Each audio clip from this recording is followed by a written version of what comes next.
I started out as a boy, I raised right here in this neck of the woods right here. And my family on my grandmama's side and the family on my daddy's side, everybody always farmed. That's what you do in this part of the country. I wanted to go to college. You know, of course, that was expensive in those days. My tuition at A&T was $656 a semester. So I went through the Bo Weevil eradication program, and I went up to Galveston to meet a Mr. Marshall Grant. He's dead now. Matter of fact, he was a nice man. He founded the Bo Weevil eradication program. And I went up to talk to him, and he hired me on the spot. And he sent me down in the Occoneechee Neck by myself. And it was probably 8 or 10,000 acres of cotton down at the time by myself. Did I know what I was doing? No, but I was willing to learn. I stayed in the Occoneechee Neck for 35 years. I went in as a cotton scout for those folk, and after I graduated from Greensboro, came back home. I went in the hog business, as you can see. That's the last one I got left. The other ones ate me slam up. That was a good business at the time, but it was, you know, independence was, you know, it was no room for independence. Either you going to grow forward with their specs and so on, and they were paying like $10 a head, but you know, if you owned and your upkeep and so on, it wasn't a lot of money to be made. You were just surviving. I was buying old equipment. I like an auction. And everybody knows if you're looking for a piece of equipment, call me and he'll find it. So I'll attend the auction. I got a lot of auction friends. And we try not to buy junk. But see, you can buy old stuff. See, there's a diamond hide in that coal. You just got to find it. See, when I was a boy, this is one of the tractors that inspired me to farm. This was the biggest tractor in this part of the country at the time. And my neighbor up the road, when he died, I bought 4 of those older International. They've been in a building. These tractors had been running 20 years. And we brought them home, and believe it or not, these tractors, we got them all mechanically sound and ready to work the next step. See, if I hadn't gotten sick this winter, see, I usually do 2 a winter. In the early 70s, they made what they call a year-round cab with air conditioning. You uptown then. One of those folks looking like us driving those. So when I saw that tractor come with cab and air conditioning, I knew then there was going to be room. Progress was on the way. This machine has auto steer. When I say auto steer, once we plant the corn, this machine will pretty much track right behind the corn and record yield.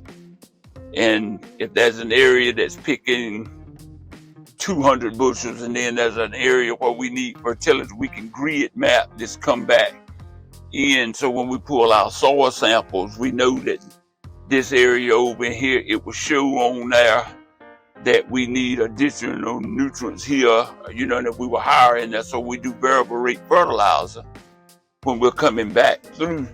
When the fertilizer truck is running across the field, it's not actually spreading the entire time.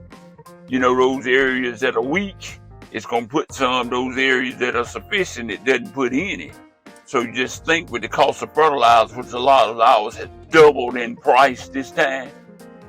See, by variable rate, you're not wasting any of it. You're utilizing each granule of it in the precise place, which is why it's precise farming. This farm that we own, my granddaddy on my mama's side, he sharecropped on this farm right here. And so how the circle goes around. There was a barn set there, and my granddad had this high-dollar mule compared to probably a $200,000 tractor day in those times. And he had a fella that wanted to get off on Friday, so I was told, and he plowed my granddad's mule, you know, too deep. You know, and they ran the mule, the mule got too hot. And the mule crossed right about there where that tank is, and the mule dropped dead. He killed it.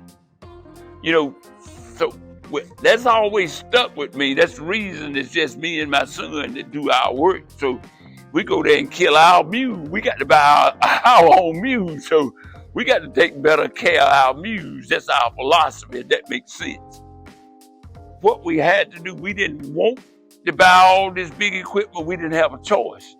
The only way to get there fast is to carry wide the street. So we're running a 100-foot boom on this machine. And when our timely sprayings have to be done, it's just two of us. We're kind of like the old man that had a barn, he had 7 cats, in the bottom of the door. They used to cut a hole in the door for the cat to keep the mice out. Our theory is we cut 8 holes in the bottom of the door, so we holler scat. We want the cats to hurry up and get out there, so we got to go faster, but efficient to make the circle work, and that's what we do. Now, fast forward this thing a little bit. I was never intending to get the size that we are. But when we got here, my son came along, and it didn't take nowhere near as much money for me to dream as my son does to dream. When he came back here, the variable rate fertilizer came with him, the auto steer equipment. I wouldn't have never done that. I would have still been dropping row markers and all those kind of things. But see, this young crowd, they don't know it yet. They can't afford to dream as big as they're dreaming.